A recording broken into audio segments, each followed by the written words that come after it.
तो हाय फ्रेंड्स, मैं हूँ Garima and welcome to my channel Little garden.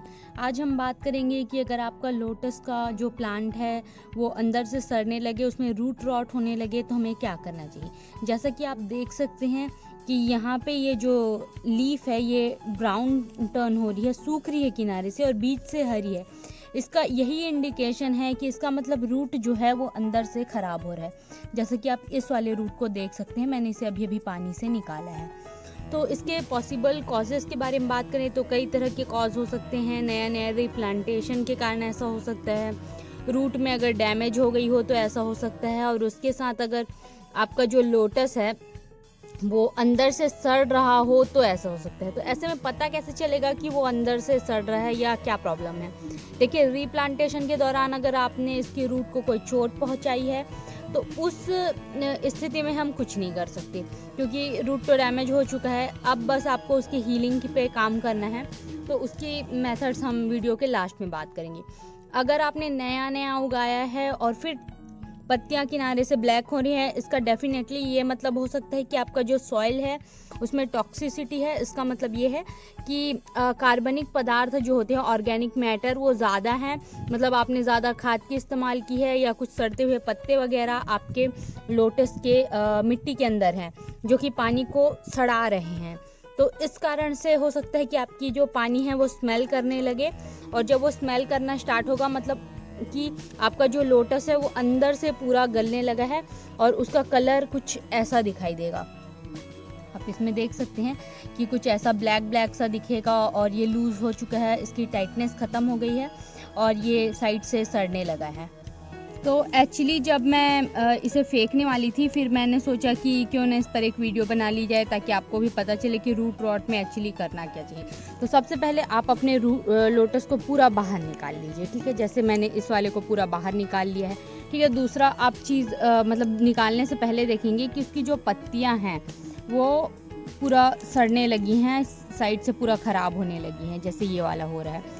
तो ऐसी स्थिति में आपको पूरा कमल को बाहर निकाल लेना है। देखिए, ये वाला है, मैंने अभी अभी से बाहर निकाला है और दोबारा प्लांट किया है। और फिर उसके बाद आपको किसी और मिट्टी में उसे प्लांट करना है। उसी मिट्टी में प्लांट मत कीजिए और कोशिश कीजिए कि उसमें कोई ऑर्गेनिक पदार्थ ना हो, कोई आपको खाद वाद नहीं डालना है, जैसे कि मैंने फर्स्ट वीडियो में बताया था।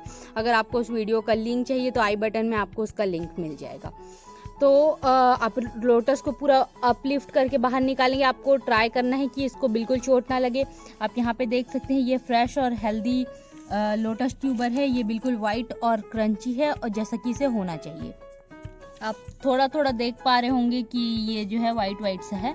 तो आपको पूरे लोटस को बाहर निकाल लेना है और देखना है कि अगर उसमें इस तरह से कुछ पर्पल कलर टाइप का आपको दिख रहा हो, इसका मतलब ये है कि इसमें सड़न शुरू हो चुकी है। अब इसी वक्त आपको जल्दी से जल्दी काम करना है। अब पहले तो आपको पूरे लोटस को बाहर निकालना है, नया टब ढूंढना है, उसमें मिट्टी ऐड करनी है। कोई भी फर्टिलाइज़र, काऊ डंग, कंपोस्ट कुछ ऐड नहीं करना है। सिर्फ येलो सॉइल यानी कि येलो क्ले सॉइल आपको यूज़ करनी है और उसके बाद आपको इसे रीप्लांट करना है उस नए वाले गमले में, जैसे कि मैंने इसमें किया है इससे।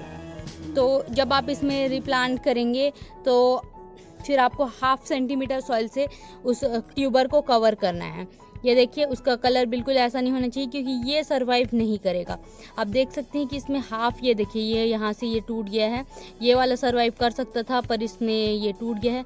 अब ये देखिए, ये वाला सरवाइव कर सकता है। तो मैं इसे कुछ दिनों के लिए इस पानी में नहीं छोड़ूंगी, क्लीन वाटर में रखूंगी। तो जैसे कि आपको इस तरह का कोई ट्यूबर मिलता है जो आधा सड़ा हुआ हो, तो सबसे पहले तो आपको इसमें से कोई ऐसा हिस्सा ढूंढना है जो थोड़ा वाइट हो और ठीक हो सकता हो। जैसे कि आप यहाँ पे इस वाले हिस्से को अगर देख पा रहे होंगे तो ये यहाँ से यहाँ तक थोड़ा सा ठीक लग रहे हैं।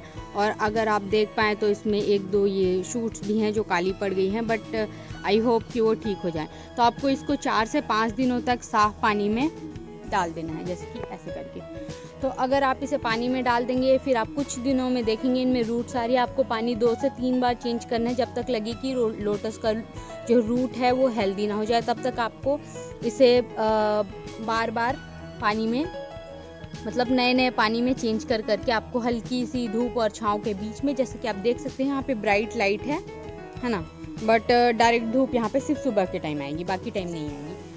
वैसे भी ये धूप ज़्यादा तेज़ नहीं रहेगी इसके लिए। तो यहाँ पे हम इसे रख देंगे और पानी को आपको टच नहीं करना है, मैं आपको बता रही हूँ इसलिए मैं उसको टच कर रही हूँ। फिर इसे 3 दिन तक आपको 3 से 4 दिन तक 5 दिन तक इसी में रखना है और रोज़ 2 बार एटलीस्ट पानी चेंज करना है और वेट करना है कि इसमें रूट्स आ जाए। जब इसमें रूट्स आने लगेंगी, फिर कई लोगों का सवाल इसमें ये आ रहा होगा कि मैम ठंड आ रही है तो हो सकता है प्लांट डोरमेंट पे जा रहा हो। तो हाँ, वो डोरमेंट पे जा सकता है, लेकिन तभी अगर आपका लोटस जो है वो सितंबर के पास आपने ग्रो किया है, तो डोरमेंट पे जाने के कारण भी आपका पौधा बर्बाद हो सकता है। तो उस टाइम आपको सितंबर के बाद अक्टूबर से आपको लोटस ट्यूबर नहीं लेना है। तो अगर आपका पौधा डोरमेंट पे जा रहा होगा, तो ये देखिए ये डोरमेंट पर जाता हुआ एक पौधे का लीफ है, वो येलो दिखाई देगा और आप देख सकते हैं वो हर तरफ से इक्वली आपका येलो होते होते ये जो लीफ है ये इसकी लाइफ ख़त्म हो गई है, इसलिए ये ऐसा हो रहा है। पर आप क्लियरली इस पत्ते के साथ अगर देख पा रहे होंगे तो इस पत्ते में ये किनारे से काला होता हुआ बीच की ओर जा रहा है, जो कि एक रूट रॉट का संदेश है, ना कि डोरमेंट होने का। तो आप ये डिफरेंस क्लियरली देख पाएंगे।